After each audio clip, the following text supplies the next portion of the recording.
bunge la Lurambi na Malava Special Unit eneo bunge la Malava. Baadaye mida ya jioni tutajumuika Havana Lounge kwa tamasha la Rumba Night. Jumamosi tarehe 25 tutakuwa kwenye tamasha la Ramani ya Kiswahili pamoja na mwalimu Mathias Momanyi katika shule ya upili ya wasichana ya Butere. Jiunge nasi tutengeneze kumbukumbu pamoja na Radio Taifa, sauti ya Mkenya. Kukosa ni makosa.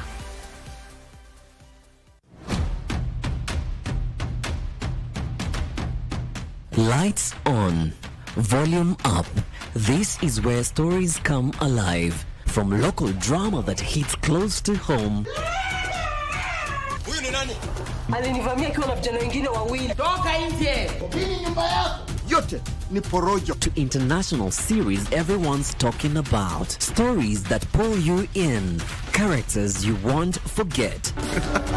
Stop complaining and just get out of here. Go now, go. We turn up the volume with music that moves, showcases rising stars and bring the beat straight to your living room.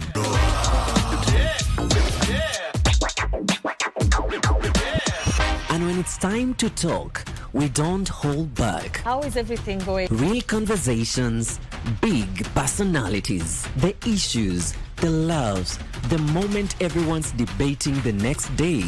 Every show, every night, different voices, one destination. This is television that feels alive, unpredictable, and missable.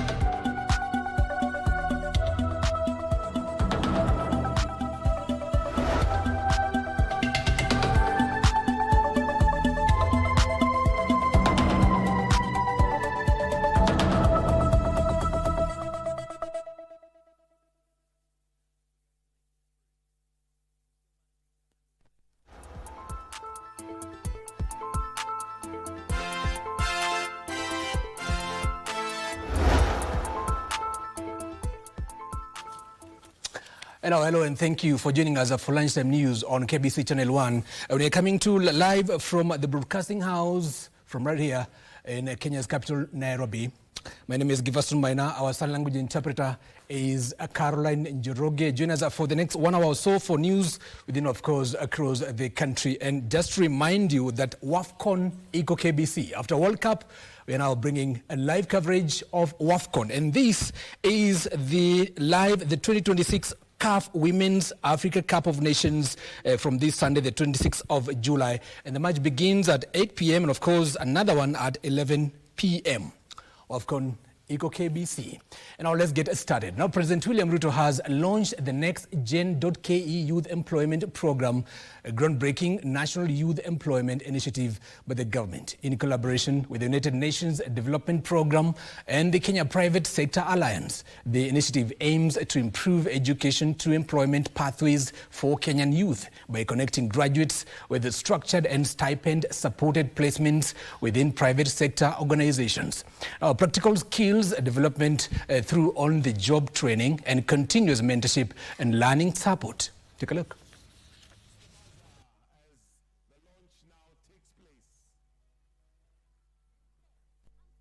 Next Gen is a landmark partnership between the Government of Kenya, the United Nations Development Program, UNDP, and other partners. And it will accelerate inclusive youth economic transformation by connecting young people with meaningful work experience and practical skills. This program, as has been said, is initially targeting 30,000 young people. But looking at the partnership and the collaboration that is here, the government of Kenya will be willing to scale up our partnership so that we can take this program to 100,000 young people. we have, on one hand, young people who are ready. We have, on the other side, a market that is looking for skilled workers, and job experience, workplace experience is standing in between. I think today we come into that space where we create the bridge, and we should do it together. I want to ask my friends in the private sector to do two things. Because you are looking for skilled workers, people with experience, let us work together to create a big pool of skilled workers who then you can tap into and drive your businesses. Now to matters health now. The Ministry of Health has launched the third version of Electronic Community Health Information System, a digital superhighway created to ensure smooth and efficient delivery of community health promoters. Now, Principal Secretary for Public Health and Professional Standards, Mary Muthoni, underscored the importance of system in recording quality data that helps in budget planning. So far, the 107,000 community health promoters have registered 30 million people within 9.3 million households, with about 2 million households yet to be registered. Very good, because it will help us with planning. In terms of budgetary allocation, we are going to be able to know in different units, small units, and also be able to detect where we have not budgeted enough. There are areas probably we have not been giving them enough budgets, and with quality data, we will be able to plan ahead of time in terms of commodities, in terms of equipment that are required in a specific area, say Mombasa or Meru. If we see there's a lot of diabetes in that area, then we are able to give the required support. We need to go to the third version, which is more smart, more detailed, and more powered through, new technologies like artificial intelligence as well as big data, so that we make the user, who is the CHP himself, to be easier for him to collect this information and be an enabler to the whole of the health ecosystem. Now, still matters health. The Council of Governors has rejected directives issued by two principal secretaries ordering counties to absorb universal health coverage staff on permanent and pensionable terms. The Council of Governors chairperson Ahmed Abdullahi says PSS have no authority to give directives to governors, noting the council has already instructed the respective county public service boards to disregard the letters. In the renewed clash between county executives and national government officials, the Council of Governors has rejected what appeared to be a directive from two principal secretaries, Dr. Uma Oluga of Medical Services and Jenny Mbunya of Public Service, on the absorption of UHC staff. Speaking in Isiolo during the annual general meeting of a county pension fund, the Council of Governors chairperson and Wajir County Governor Ahmed Abdullahi accused the PSS of usurping the mandate of county executives. Matter of remittances, I want to make it very clear. It is under the law to deduct someone's salary and not remit it to the administrators or the fund managers. The Council of Governors has since directed respective public service boards to disregard the letters. COG claims there's a mismatch between the mode of financing and the kind of contract the National Treasury and the Ministry of Health want the county governments to give to the UHC workers. This has been a practice that has happened over a long time. Arrears have been accumulated. And we're working with all the stakeholders to see how best to clear those arrears. Meanwhile, Kenya is making significant progress in reducing maternal deaths through stronger collaboration between counties. Maternal and Perinatal Death Surveillance and Response Initiative co-founder Dr. Maina noted that counties such as Tana River have recorded significant progress through leadership webinars, cross-county case reviews, and peer-to-peer mentorship. We are grateful to see the progress the counties are making, and we are happy that the Council of Governors has invited us as frontline health workers to be able to engage with our leaders to share ideas on how we can accelerate reduction of maternal and newborn deaths across all the 47 counties. Despite these achievements, experts say the country continues to lose about 92 newborns every day, equivalent to 21 neonatal deaths for every 1,000 live births. Things we were discussing is how do these MPDSR audits highlight the challenges or the gaps that we have in improvement of the neonatal and perinatal deaths. And we want this partnership to continue so that where there are no specialists, we can be able to bring specialists from other counties to be able to support the counties that don't have specialists, even as they make arrangements to hire their own specialists. County health leaders reaffirmed their commitment to working together, expressing hope that stronger collaboration will have more mothers, more newborns, and more lives. Now we take you to Kisumu County, where the National Cohesion and Integration Commission, NCIC, has partnered with peace-building non-governmental organizations to engage with the youth on the adversities of criminal activities and violent extremism.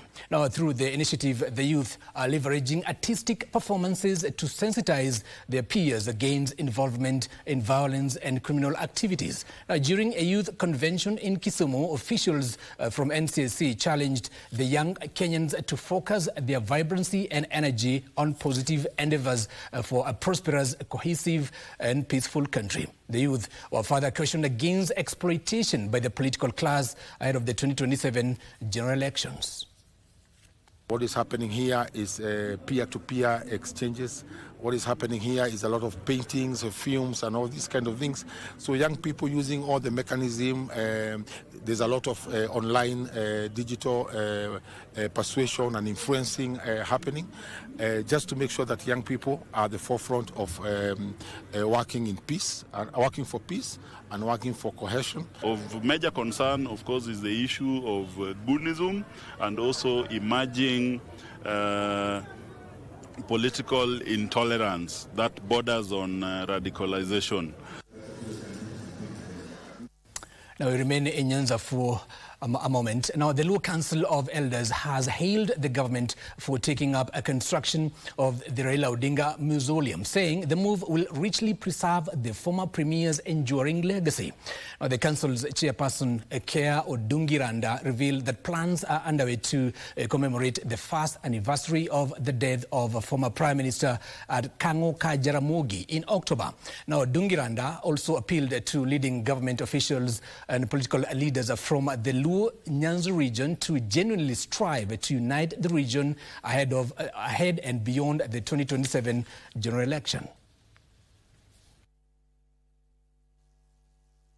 We wish to thank the President of the Republic of Kenya once again, His Excellency William Samoei Arap Ruto, for his efforts to have a permanent international mark of our fallen hero Raila Amolo Odinga. We want the Luo community to be behind the Ruto at the moment.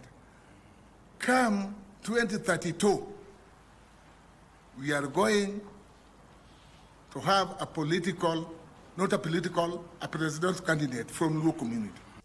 Joey! Joey!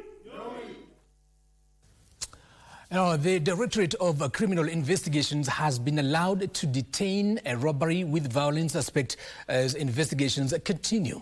Now, Limuru Low Court Magistrate Brenda Afisi allowed the prayer by the DCI following the presentation in court where the suspect, a police officer, was accused of robbing Muhyiddin Abdullahi of 60 million Kenyan shillings. Now, during the filing of the miscellaneous application, Operations Support Unit Inspector Nicholas Njoroge told the court that Alfred Wanyonyi, who serves at the Directorate of Criminal Investigations Headquarters Anti-Narcotics Unit, is suspected to have been surveilling Abdullahi's mobile phones the night when the robbery was well executed by a criminal syndicate comprising other individuals who are in police custody.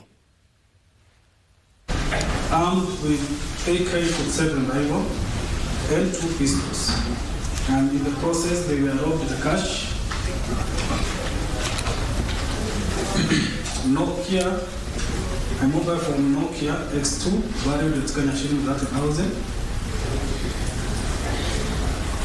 An iPhone mobile phone valued at Kenya shillings at 5,000. And later they were dumped within the area. This court will not issue piecemeal orders. The respondent is to be remanded in custody at Larry Police Station until 27th July 2026, when the court will issue further directions on the detention orders. The applicant is at liberty to proceed with the investigations. Production order to issue for the 27th of July 2026.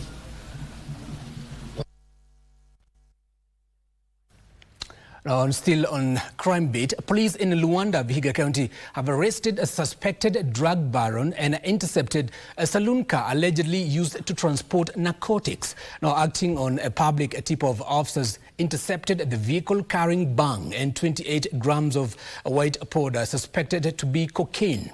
Now, upon interrogation, the suspect led police to a main store in Luanda Market where additional drugs valued at 1.5 million Kenyan shillings were recovered. Now, Sub-County Police Commander John Owoth confirmed that the suspect remains in custody and will be arraigned in court to face charges related to drug trafficking.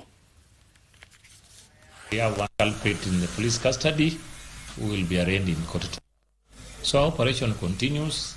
We are going still to work with the members of the public from this area so that we also assist them as they assist us to bring those who are involved in this business to book.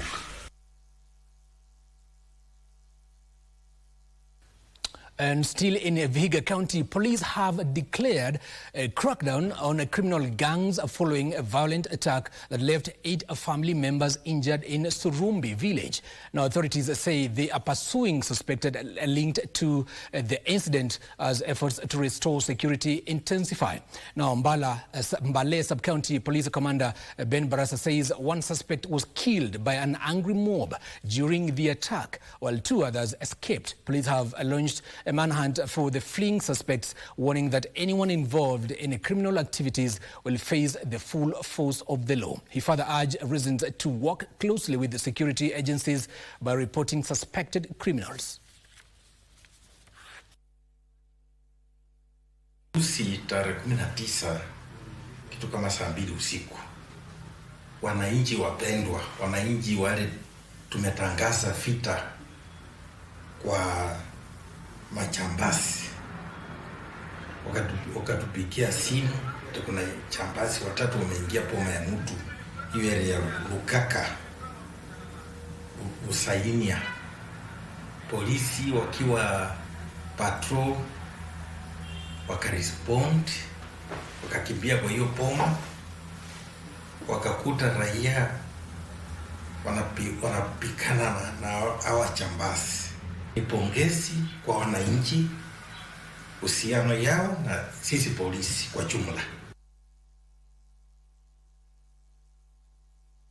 Now, from matters crime to matters land now, millions of acres of productive land across Kenya remain and registered in the names of deceased people, locking out families out of credit, delaying development and fueling endless inheritance disputes. Now, a petition filed by the Agricultural Finance Corporation and former Taita Taveta County Governor John Mrutu is calling for sweeping reforms to Kenya's succession laws, arguing that resolving inheritance bottlenecks could unlock billions of shillings in dormant rural wealth.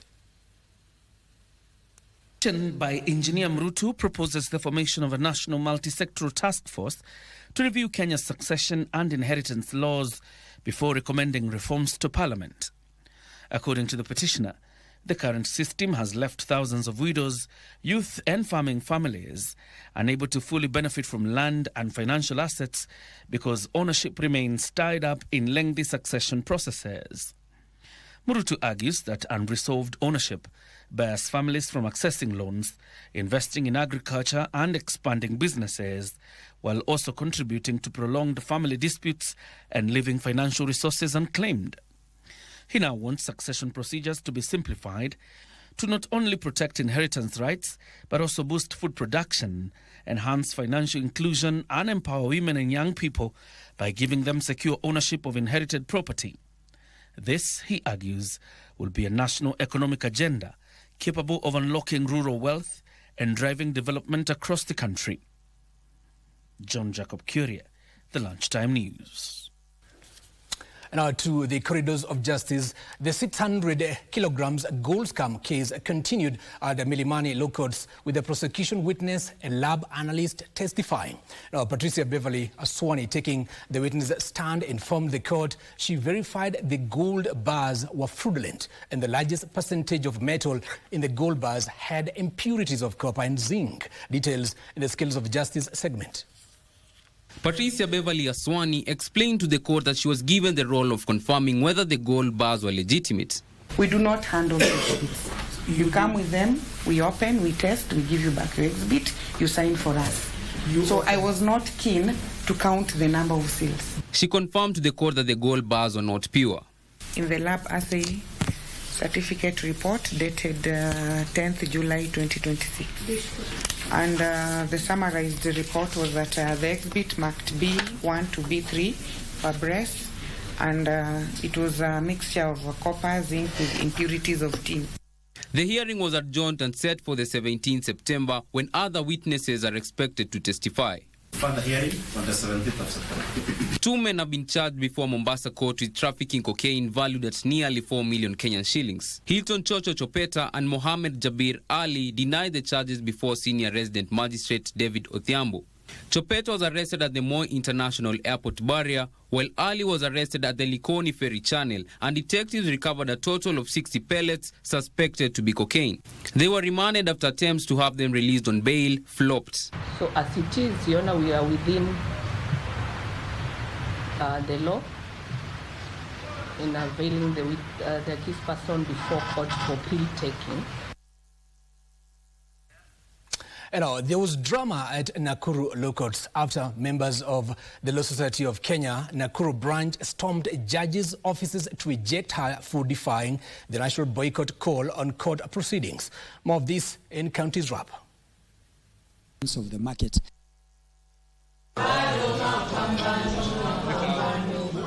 Led by LSK Rift Valley Regional President Wangari Mwangi, the lawyers accused the magistrate of defying the advocate strike by proceeding with court sessions and hearing cases despite the ongoing boycott. Allow such judicial officers to be brought to our station. We're not going to allow errant judges and magistrates who think they can do whatever they want, they can speak however they want, they can conduct themselves in a manner likely to intimidate advocates. It is very sad that having signed up for this job and knowing very well that you can be posted anywhere within the Republic, you choose to arrogantly address advocates.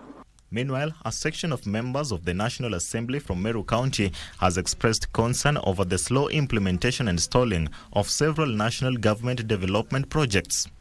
Kuna maendeleo ambayo imesimama, kuna maendeleo inaendelea, kuna maendeleo mapya ambaye ilipangwa na kuna maendeleo ambaye tunaongojea serikali iweke kwa gazeti. Kwa hivyo sisi tumekutana kama wabunge kuzungumza mambo mawili. In West Pokot County, residents drawn from Baptist, Lutheran, Legio Maria and Andalala areas in Kapenguria are calling for urgent maintenance of streetlights, saying years of darkness have exposed them to crime and accidents. Hii sehemu yetu ya Legio Maria, sehemu ya Baptist, iko shida sana ya security. Hasa upande wa light. Ikifika usiku hata bodaboda anaogopa kuleta mteja sehemu hii kwa sababu anapofika sehemu hii hakuna light, hata mteja anaposhuka kufika kwake inakuwa shida. Kama ingewezekana ili usalama iwe imarike kiasi, mtusaidie hizi ma street lights, kufufua hizi ma street lights along Lutheran, kanisa ya Legio Maria Baptist mpaka Andalala. In Elgeyo Marakwet County, young people have been challenged to embrace the internet and digital technologies responsibly to improve their livelihoods and avoid being left behind in the rapidly evolving digital world. Sicheze na mambo ya digitization. Mambo dunia inaelekea hapo na hatutaki kuachwa nyuma. Hivyo ndivyo sababu nilihimiza mambo ya internet, mambo ya digitization, na ndio Communication Authority wako hapo kabisa. Elsewhere, several avocado farmers from Kembo, Chemaner, Amerigi wards in Bomet East received training on standard certification and best crop husbandry, which will allow their crops to access European markets. The objective of today's meeting was to meet with the farmers and then brief them on the trends in the market, and also take them through on how to take care of the fruits so that we increase the exportable quantity by making sure that the pests are controlled, and also we use the right farm inputs so that we meet the requirements of the market. And on that note, we take a quick commercial break. Don't go too far. There's still so much more coming your way.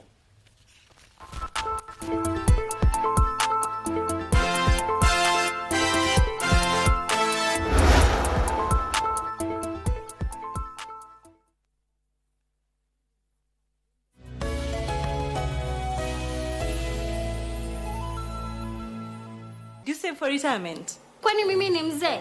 I'm still young and I've got plenty of time to start saving later. Then again, si watu wa jua kali, hatunanga hizo ma pension plans. Kwani ujui unaweza register with an individual pension plan yenye iko regulated na RBA? Inawakaje? Una deposit any amount of money at any time na uko guaranteed ukikuwa mzee. Maisha yako itakuwa nywe. Baadaye ndo nakushoni ni ukweli. Hadi mimi boost savings zangu kwa scheme yetu ya job. Really? Nilijua siwezi kuwa kijana forever. Sis, usikose kujipanga mapema. Tutakuwa wazee wa maana. Ebu nionyesheni kuwa mzee wa maana. Ensure you save and plan for your retirement during your youthful working days. Provided you are earning an income, you can join a retirement benefit scheme registered by Retirement Benefits Authority and safeguard your tomorrow. RBA, safeguarding your retirement benefits.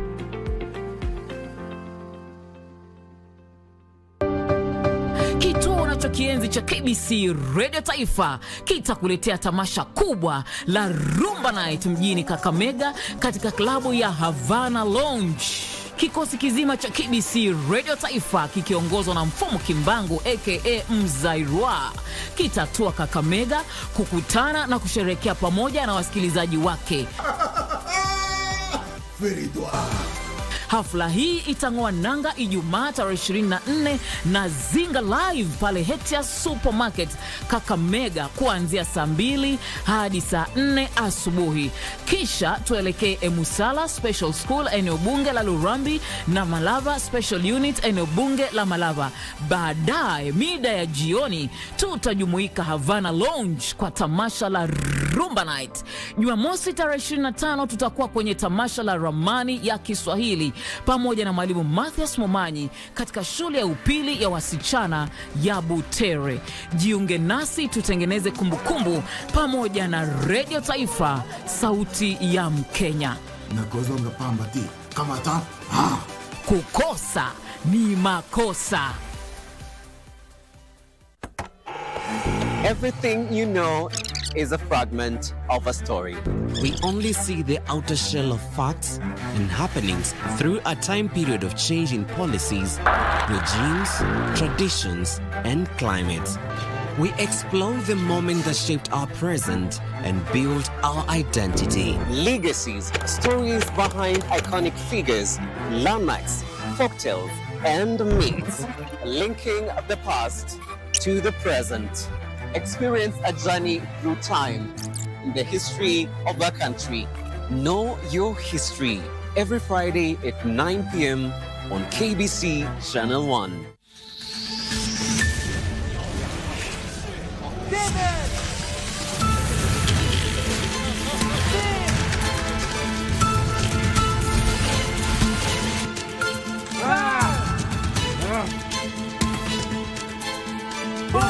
Yes, we got them now. Keep going. 3. Nice.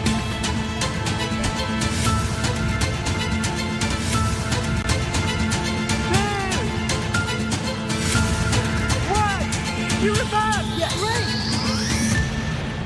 Nice.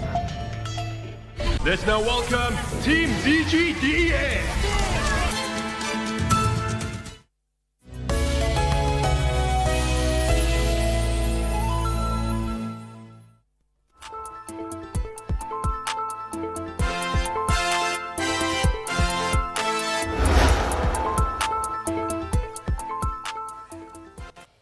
And welcome back watching Lunchtime News on KBC Channel 1. And now Radio Taifa, one of the pioneer radio stations under the KBC stable, is currently in Kakamega County preparing a riveting Rumba night show for its fans. The extravaganza will be held at Havana Lounge. The station's host and leadership are currently in Malava sub-county at Emusala Special School for a corporate social responsibility activity. Now later in the day, they will retreat to the lounge for the Grand Rumba show. On Saturday, they will host the popular Swahili program Ramani ya Kiswahili at Butere Girls High School. Now let's join Achola Simon for the latest. Simon Achola, if you can hear me, what's going down there?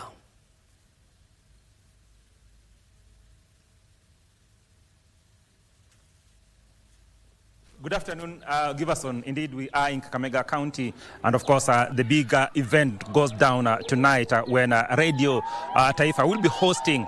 It is a Rumba night at Havana Lounge. That is within the CBD of Kakamega County. But before we get to that, of course, there are a number of activities that KBC has actually lined up for its supporters here in Kakamega County. Among them was, of course, that very productive interview we had in the morning with the governor of Kakamega County, who actually spelled his development agenda for Kakamega County. And then, of course, right now where we are at Malava Special School Unit here in Malava Sub-County. And what exactly is happening is that KBC, with its generosity, has actually brought canter full of goodies for these special kids in this institution. So then I don't belabor you with much of exactly what is happening behind. I'll just give the Taifa, Radio Taifa head so that then she can tell us exactly why they are here and what they exactly will be doing. Yeah. Becky. Yes, Simon. Yes. Thank what you very exactly? much. Why are we here, and what exactly happening in the big background? Yeah, we've come to Western Kenya to visit our fans and extend our hand of help to the children that are needy. And right now we're at Malava Special Unit School to just share goodies, mattresses, food stuff, and the like. So we've come to interact with fans. We started at Kakamega in HR Supermarket, where we had a conversation with the county governor of Kakamega. We just heard about, the politics of Kakamega. Thereafter, we are here. And after this, we go to another children's home because we have so much to give to the community. And thereafter, we all converge at Havana's Lounge for Rumba nights. Yes. And everybody is invited. People have been asking about where they're supposed to get the tickets and what exactly will be going down. Can you kindly clarify if this is a free-for-all event? This event, for your information, is free for all. Let no one ask you for a dime. It's free. So come, let's have fun the Rumba way tonight. Mfumu Kimbang will be there, and Radio Taifa presenters. Caroline Bramba will be there. I have Isaac Lemoka here. I have Dora Manya and everyone else. So let's meet there for Rumba fun. It's not just about Rumba. And also connecting with the fans, but also tomorrow, I understand there are a number of activities that you guys are supposed to be doing in this county. Yes, absolutely. We also have a schools program called Ramani ya Kiswahili, and we thought it best, we can't come to Western Kenya without visiting a school. So we are going to Butere Girls in the morning at 8 a.m. and we have other 5 schools that are joining in, so it's a big deal. So we'll be at Butere High School doing Ramani ya Kiswahili from 8 to 10 a.m. Matthias Momanyi is here and the team, so they should expect so much more good stuff. You have kept on mentioning some of the popular names on Radio Taifa and, of course, KBC Channel 1. Why have you come with them? I've come to them because these are the people who are known in the ground. These are the people that the fans can relate to. I mean, if you mention Caroline Bramba, for instance, a fan, we've had so many fans come. Where is Caroline? Where is Matthias? Where is Lemoka? So they're the people that interact with these audiences and they are known here on the ground. So if we can't come without them, then what are we doing? Fantastic. Your last word before we talk to Caroline and Lemoka? My last word is Karibuni Sana. We are at Malava Special School Unit. Then we go to Emusali, I believe. Then after that, we'll be at the Rumba night at Havana's Lounge. So Karibuni Sana, and we are happy. And we have the students here. Can you cheer? Yeah. See you there. Fantastic. Carol, not so many people believe that you're actually here. And they kept on asking if indeed you are here. Your word to them? Yeah, my word to them is that I am here. My name is Mtoto Mzuri, Caroline Mramba. And yes, here I am at Kakamega. This is Malava Special Unit. And we are here for you guys. Later in the evening, we are going to have Rumba night. Tunasema in Kiswahili, unikamate ni kukamate, mziki mzito kwa watu wazito. So please come, as we have said, as my boss has said, it's absolutely free, no entrance fee. So just come, let's have fun, let's make a night of memory. Great, Carol. Just in conclusion, we also have here Isaac Lamoka. Lamoka, you are in Kakamega County. What are you going to tell your fans? Of course, we are just here to demonstrate that regardless of the ability, every child needs to have equal opportunity, and just to make the public aware about the stigma that they do really have for this kind of children. So we are here to do that and just promote talent, encourage them, know the challenges that they go through, and spread the love. Your home county is not far away from here. I am told that a number of your village mates are actually here. Kujeni pale Rumba bana, tusherekee pamoja. Fantastic, Giverson. Those are KBC presenters and of course the head of Radio Taifa, Becky Cheroitich, just telling us exactly what will be happening this part of the county today. And of course, what they're saying is that please come also, then we can enjoy Rumba night that will be going down at Havana Lounge in Kakamega County today evening. But just before I go, I'm told the principal of this institution is here, and she just has at least one word to say to KBC before we close. Thank you so much, KBC. Asante sana, mmetufikia. This is the fastest county, a new county in Kakamega. Tunawashukuru sana kwa msaada ambayo mmetuletea, na pia tunashukuru mmehimiza wengine wasifiche wale watoto walemavu. Asante. Thank you very much, madam. Giverson, take it away. Thank you so much, Simon Achola. Right there, Radio Taifa on the road. A lot of activities in Kakamega County. And if you're a fan of Rumba, Havana Lounge is the place to be tonight. Now, away from that, Nyandarua County Commissioner Abdi Razak Jaldesa has assured all Kalau residents that investigations into the deaths of 2 people during last week's parliamentary by-election are ongoing. Now, though no arrests have been made so far, he pledged that justice will be pursued once all leads have been pursued. Speaking after a county security committee meeting, Jaldesa commended residents for turning out peacefully to vote. County Commissioner and his team here, and the sub-county security teams did their work with dedication, without being partial, and actually no political party actually complained that the county commissioner did not provide them with adequate security. He pledged the government's commitment to apprehending the persons behind the killing of 2 people during the mini poll. One of the victims was laid to rest on Thursday, while the second victim will be interned Friday. I again repeat, that was very unfortunate. It's something, as county security team, we have said that whoever has information, because the 2 incidences which happened, there could be many people there. Let them, because the DCI is here, the police commander is also here, let them report. Elsewhere in Mombasa County, Investments, Trade and Industry Cabinet Secretary Lee Kinyanjui has warned that political statements are capable of undermining investor confidence and could further jeopardize opportunities that benefit all Kenyans, regardless of political affiliation. Ours would be just to ask for caution, that we should not allow our internal political differences to come in the way of investment in our country. Because these investors are coming for everybody.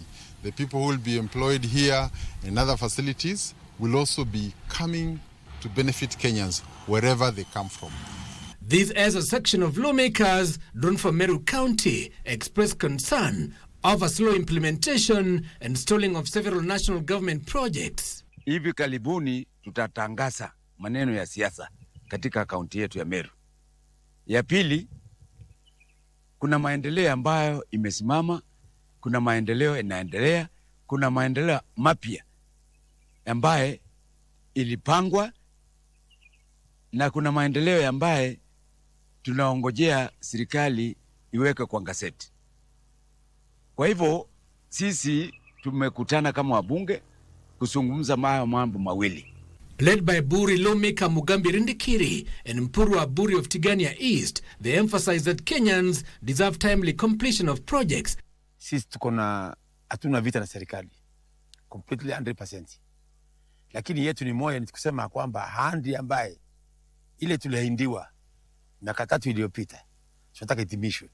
Kwa sababu katika ground unakuta wanaenda bodi, kuna handi iliahindiwa bodi injatimika, kuna handi iliahindiwa Imenti South injatimika, kuna ingine Tigani East injatimika, kuna ingine Central Imenti injatimika na Igembe North and Central.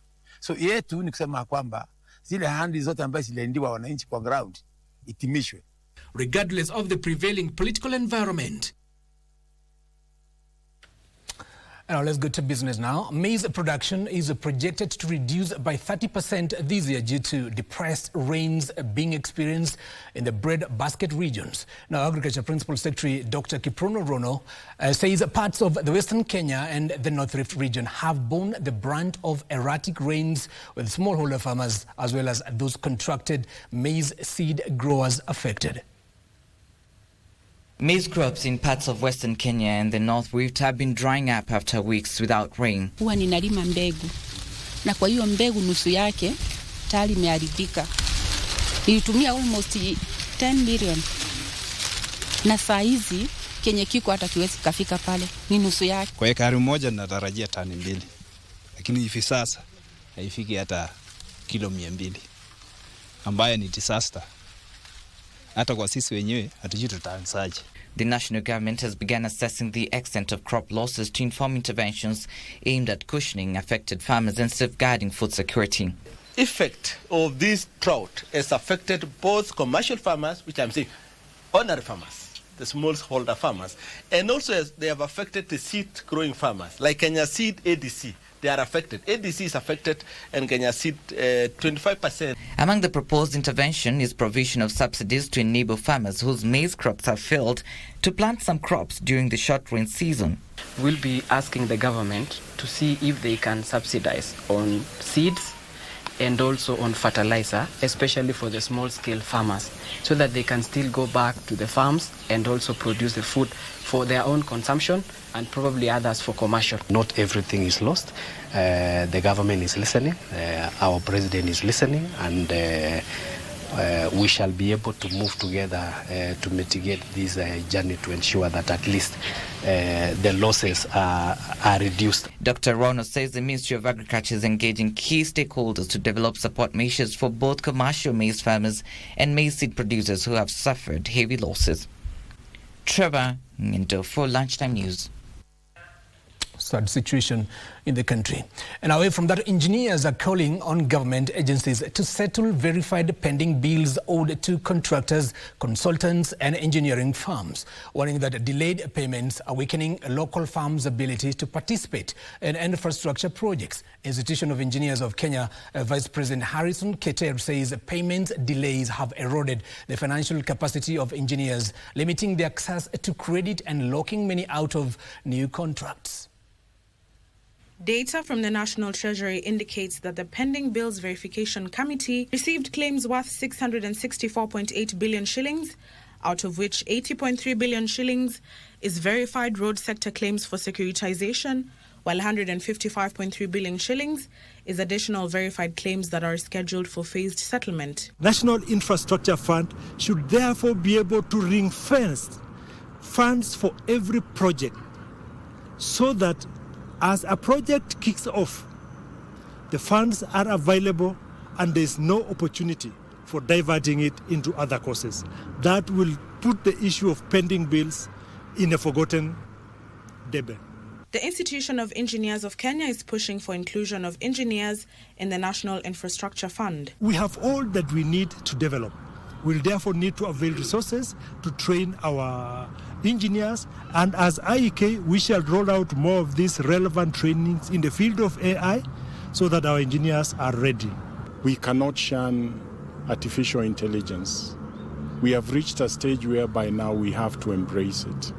And I think right from the time the students come into university, they should be well aware of what it entails and how they can responsibly apply artificial intelligence. Engineers are calling for an upward review of local content requirements in public infrastructure projects from the current 40% to 60% to create more employment opportunities for Kenyans, retain technical expertise, as well as strengthen local contractors and suppliers. For now, we will work with what we want, what we have, but there are those processes that are coming. Setting up of the Secretariat Board, the CEO, and other senior employees of the fund.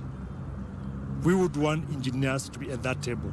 That is the only way we can set the stage of design, planning, and implementation, successful implementation of infrastructure projects. That will be done even more because the female engineers are there. Like in the graduate engineers, the registered graduate engineers, there are actually very many female engineers. So the transition into professional engineers, gender notwithstanding, if the Women in Engineering forum is actually is better and the capacity is increased, I think naturally more women will transition. The Public-Private Partnerships Directorate has dismissed claims that the proposed Public-Private Partnerships Amendment Bill of 2026 would transfer its projects oversight role to the contracting authority. Now, PPP Director General Engineer Kefa Seda has reaffirmed that its oversight mandate remains unchanged in the proposed reforms. Now, Engineer Seda says by transferring financial and operational risk to private entities, the government can swiftly deliver critical infrastructure. Here's more.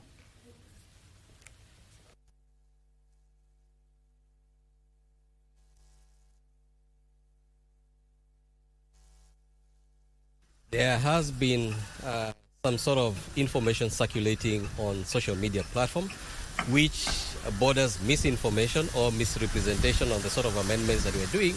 And there seems to be an interpretation that the PPP Directorate or the National Treasury is abdicating its approval or oversight role when it comes to evaluation of PPP projects. PPP Directorate will be reviewing and issuing no objections or approval to all evaluation reports that emanate from contracting authorities. We all know the sort of risk exposure we might have if we get things wrong, and therefore as a directorate we'll make sure that anything that comes from the contracting authorities, be it from the national government or from the devolved units, we review them before we forward them to the PPP committee to make the requisite decisions. The government is supporting acceleration of value addition to tea, to brand Kenyan tea, and enhance income from the cash crop. Agriculture Cabinet Secretary Mutahi Kagwe says the support to factories is aimed at improving tea quality, increasing processing capacity, and enhancing competitiveness of Kenyan tea in the global market. Take a look. Largest agricultural foreign exchange earner for Kenya after horticulture, and supports the livelihoods of hundreds of thousands of smallholder farmers. In recent years, the government has introduced reforms aimed at improving the value chain's competitiveness through value addition, factory modernization, and new export markets. Sisi pia ni lazima tuwe na uwezo wa kufika Ulaya na kusema this is Kenya tea. Vile wewe unaingia kiosk, unanunua chupa ya Coca-Cola. Tunataka mtu akiingia supermarket Ulaya, anaingia ananunua majani ya wapi? Ya Kenya. Kagwe says enhancing value addition will empower tea factories to improve efficiency, production of higher value teas, returns for farmers, and competitiveness of Kenyan tea in international markets. Ni lazima tupange chai yetu ionekane TV, ionekane kwa bus, ionekane kwa radio huko Ulaya. Ndio tea yetu, chai yetu iwe ikipanda na ikipatiwa bei ya juu. He urged stakeholders to support initiatives aimed at strengthening the sustainability of the tea value chain. A country grows because a farmer has got something in the pocket. And the something in the farmer's pocket feeds into the rest of the industry.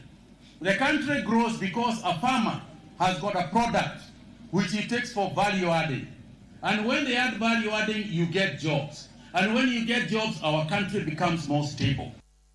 Ndotamo Kami for Lunchtime News. And now let's get sporty now. It's all systems go as the 2026 CAF Women's Africa Cup of Nations takes center stage this weekend from Sunday, with KBC Channel 1 set to broadcast live all the matches from Morocco.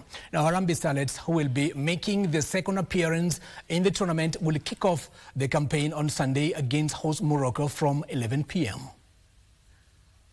Harambee Starlets are already in Morocco for the tournament, which kicks off on Sunday at 8 p.m, with Senegal taking on Algeria in Group A, before the Kenyan national women's soccer team plays Morocco at 11 p.m. The Starlets will then take on Senegal on July 30th, before concluding their group stage against Algeria on the 3rd of August. The top two teams in the group will advance in the quarterfinals, set for August 8th and 9th, when they will meet opponents from Group B, which features defending champions South Africa, Ivory Coast, Burkina Faso and Tanzania. Beyond the battle for the continental title, the tournament also features a pathway to the 2027 FIFA Women's World Cup in Brazil. The 4 teams that reach semi-finals will secure automatic qualification for the global showpiece, while the losers still have a chance to qualify through the playoffs in Casablanca. And our Team Kenya's quest for Commonwealth Games glory is officially underway after the national team joined athletes from 74 nations and territories during a colourful opening ceremony in Glasgow, Scotland, led by 6-time African javelin champion and team captain Julius Yego. Now, the ceremony, presided over by King Charles III, marked the official start of the 2026 Commonwealth Games and celebrated Scotland's rich culture through music, dance and spectacular performances. King Charles officially declared the Games open and called for greater efforts to protect the environment, while thanking Glasgow for stepping in to host the event. More than 3,000 athletes will compete over the next 10 days, with Team Kenya targeting medals across several disciplines, namely athletics, boxing, weightlifting, judo, powerlifting, among others. The first medals of the Games will be contested today, with Kenya's lone boxers, or rather bowlers, among the first athletes to begin the country's campaign. Is carrying the flag.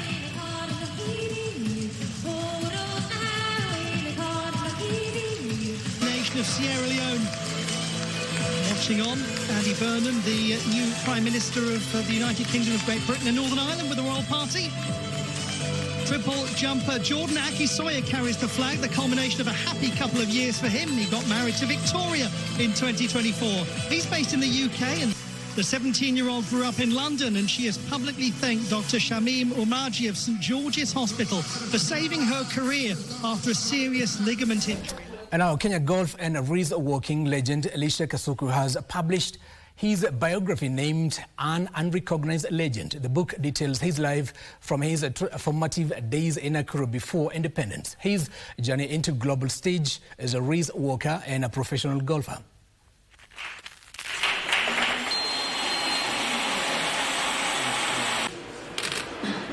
Thank you. Jacob, the challenge is now on the side.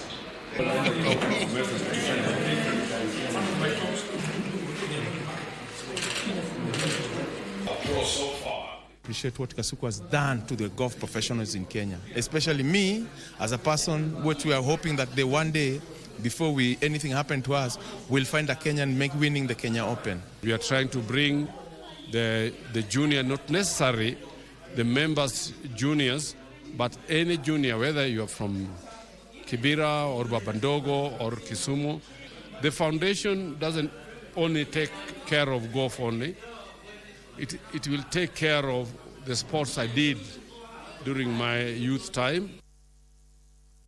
Now listen to this. Ibrahim Dongo headlined a list of winners at the 2026 IPSC Level 3 Handgun and Pistol Caliber Carbine Championship after clinching the production division title during a 4-day competition held at the Hardware Shooting Range in Naivasha. The event brought together more than 60 of Kenya's top practical shooters alongside international competitors in one of the country's biggest practical shooting championships. Now, Pravil Vora emerged champion in the standard division, while South Africa's Johan Otto claimed top honors in the optics division. Kenya's Maurice Moredi won the production optics category. Isa secured a victory in the open division, and Geoffrey Pesa topped the pistol caliber carbine PCC division. Agatha Mushiri of the Kenya Defence Forces was crowned High Lady after an outstanding performance against a strong field of competitors.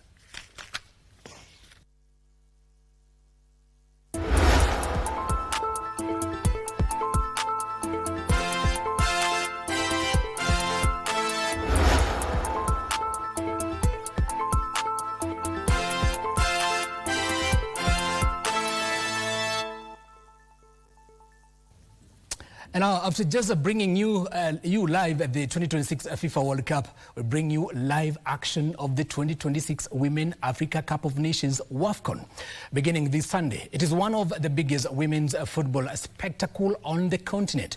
Now, get ready for thrilling goals and unforgettable moments with all eyes on our Kenyan national team Harambee Starlets. That's all. My name is Giverson Maina. Our sign language interpreter is Caroline Njoroge. See you again tomorrow, same place, same time. WAFCON KBC, of course.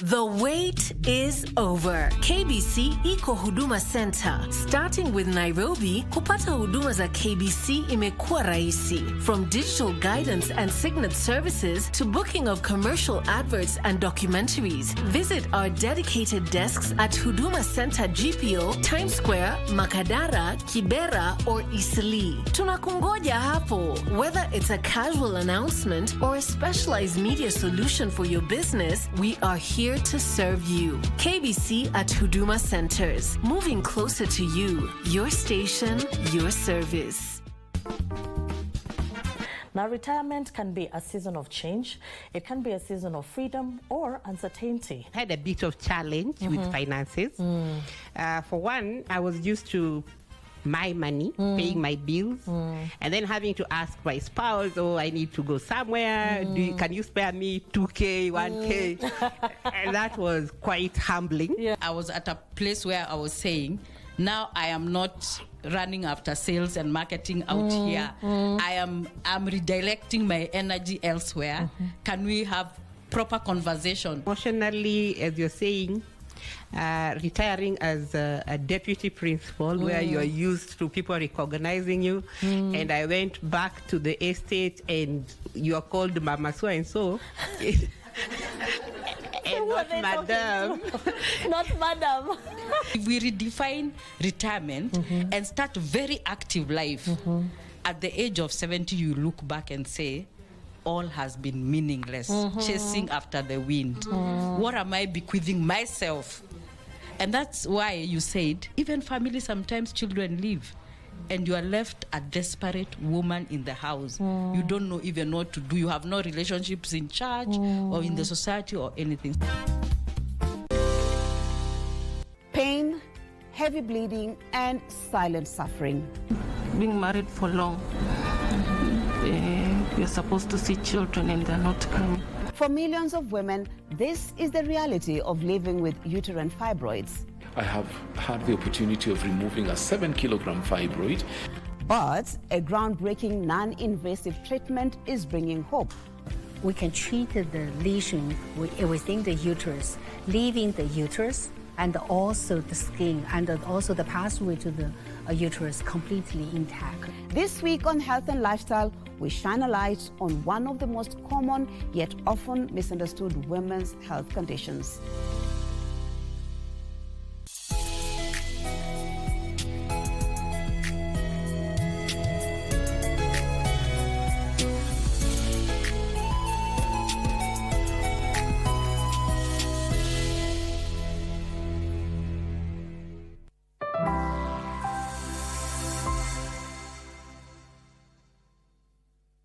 My name is Marita Davison. I'm an environmental biologist with a master's degree from Cornell University. Today we're focusing on the exploration of space and examining the question of what else is out there. And we have liftoff. There's a phrase used a lot by scientists involved in this kind of research called life as we know it. For many of us, we associate life with things that are vibrant and growing. We draw on our own experiences with what life is. It's interesting when you talk with people who are forced to take those assumptions about life and throw them away and essentially start from scratch, asking new questions and coming up with new definitions. Powering the future. Confronting the world's challenges with cutting-edge solutions. Medical breakthroughs, and high-tech discoveries. These are the stories of our planet. This is VOA Tech.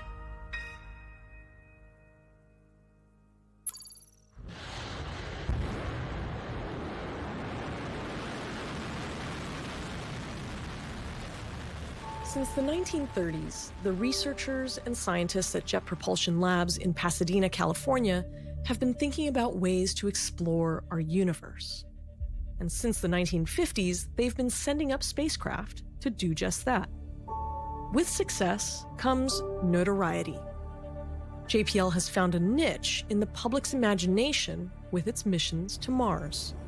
The idea of something created on Earth, traveling millions of miles through space, landing on a planet, and then sending us pictures of what it's doing, strikes at the heart of what inspires us. And it's that visual experience that has proven so important.